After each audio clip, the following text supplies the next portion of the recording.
E aí pessoal, tudo bem? Aqui é o David Pacheco, bem-vindos ao Extracampo, o seu canal de notícias e análises futebolísticas, né? Estamos aqui para mais uma análise aí de Espanha e Bélgica, esse jogaço, hoje foi uma partidaça. Então vamos fazer uma análise aqui bem rápida e bem legal para falar aqui sobre o que foi esse jogo, né? Antes da gente começar, a gente quer...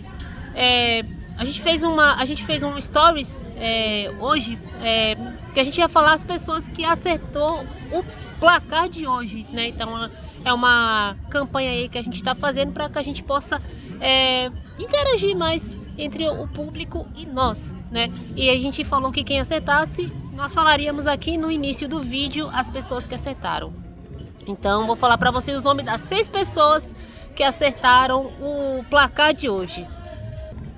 E as 6 pessoas foram Johnny Carlos, Dinho Figueiredo, André Salves, Ana Paula Alves, Renata Falcão e Altenir Júnior. Então essas foram as pessoas que acertaram o placar e por isso a gente está destacando aqui no vídeo de hoje. E se você também quer aparecer aqui no vídeo, é só você acertar o placar e aí você pode lá no nosso Instagram, @extracampo, que aí a gente fala o seu nome também. E sem mais enrolações, vamos para a análise aqui de Bélgica e Espanha. Olha, quem já estava esperando entre Espanha e Bélgica já imaginou que ia ser um jogo de domínio e uma outra seleção que seria dominada. Nesse caso, a gente já sabia que a Espanha ia tomar atitude, ia tomar iniciativa, né? Então... E aí, pai? Então, o que a gente pode perceber nesse jogo de hoje? De que a Espanha, ela é um time dominante, então é uma seleção que ela trabalha muito a posse de bola. Então, o meio de campo com o Rodri, o Pedri, o Fabian Ruiz, o Dani Olmo, que para mim tem sido uma das grandes surpresas dessa Espanha, né? Um jogador que não parecia que seria o titular, mas que mostrou muita qualidade e tem mostrado uma diferença muito grande.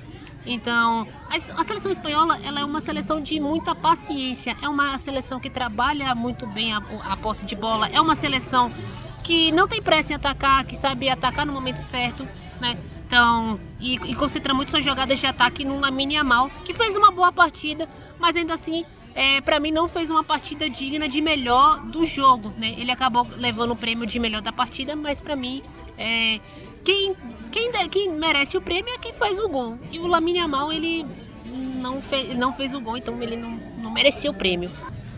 Então, a gente já imaginou que a Bélgica, ela era uma seleção um pouco inferior à Espanha. Era uma seleção que jogaria por uma bola e fez um gol numa jogada com o Ketelaere. Mas a gente já imaginava um domínio espanhol, né? Então, a Espanha, ela tem mostrado uma constância, tem mostrado um padrão de jogo, né, de posse de bola, de paciência, a equipe que não tem pressa em atacar, que trabalha a bola. Então é muito dos frutos daquele tic-tac espanhol de 2010, 2012. Então é uma seleção espanhola que ainda tem um pouco de remanescência desse estilo de jogo, mas eu acho que diferente daquela época a gente tem outros jogadores que são um pouco mais desequilibrantes. Por exemplo, o Lamine Yamal, ele é esse jogador. Então o Nico Williams, que pra mim também entrou muito bem, o Ferran Torres, que apesar de ser um jogador que eu tenho um pouco, né, uma pulga atrás da orelha, mas ele entrou muito bem, e o Merino, que entrou muito bem também.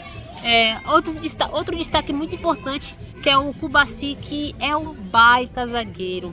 Ele parece um veterano jogando, muito seguro. Ele que deu um chute que ocasionou o segundo gol da Espanha. É um jogadorzaço, parece um veterano. O Bacia, ele é um zagueiro que sabe sair jogando, é rápido, tem uma presença na frente que eu acho muito interessante, que a gente fala que é o zagueiro moderno, né? Que é o zagueiro construtor. Então o Bacia, ele preenche muito essas características. Tem um Laporte também, que eu acredito que ele deva voltar aos grandes centros europeus, porque um zagueiro desse calibre está escondido no futebol árabe. Eu acho um desperdício de talento. Ainda mais tem alguns times europeus precisando de um zagueiro, Barcelona que o diga. Então acho que o Laporte seria um acréscimo muito interessante. Então Enfim, o Pedro Porro tem feito uma Copa muito legal, muito interessante, de apoio e defensivo também, que tivesse uma pulga atrás da orelha, tanto que o De La Fuente às vezes preferiu o Llorente, né, que era já características um pouco mais defensivas, mas o Pedro Porro tem surpreendido muito defensivamente e tem sido muito bem ofensivamente.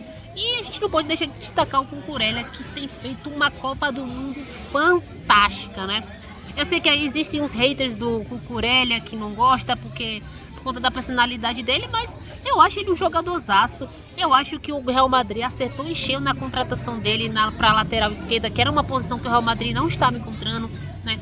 Então eu acho que o Cucurella vai sim, não vai quebrar um galho, como vai ser um lateral muito importante para o Real Madrid nessa próxima temporada. Enfim, a Espanha vai enfrentar a França nessa semifinal, que pra mim vai ser o jogo, né?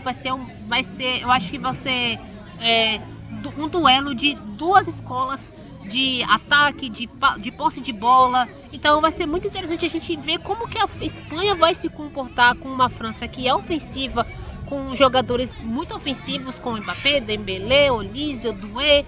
E tem o Barcola, que tem um meio de campo com o Rabiot e Koné, que tem jogado muito bem.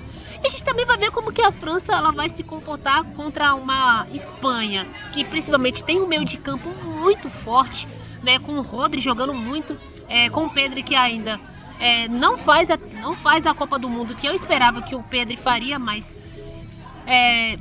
tem jogado bem, o Oyarzabal, que tem jogado muito bem, o Merino, que tem entrado muito bem. Então vamos ver como que vai se comportar.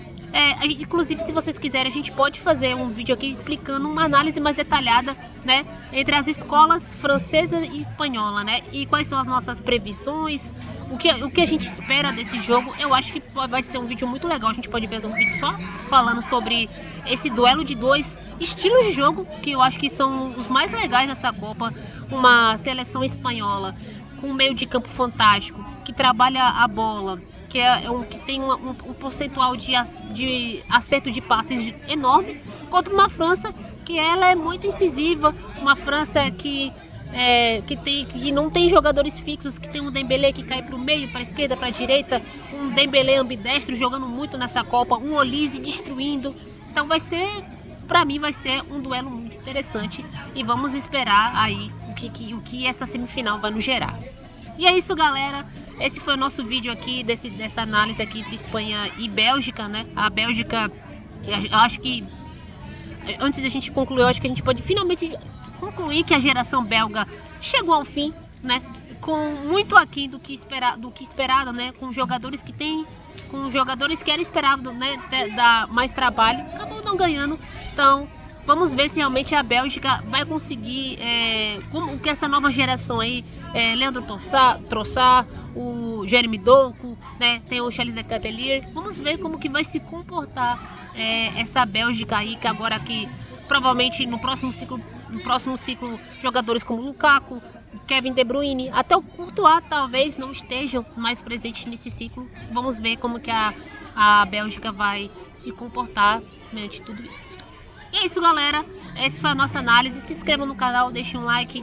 E se você quer aparecer aqui no vídeo, é só mandar o seu placar. E se você acertar, você vai aparecer no vídeo. É isso, galera. Tamo junto.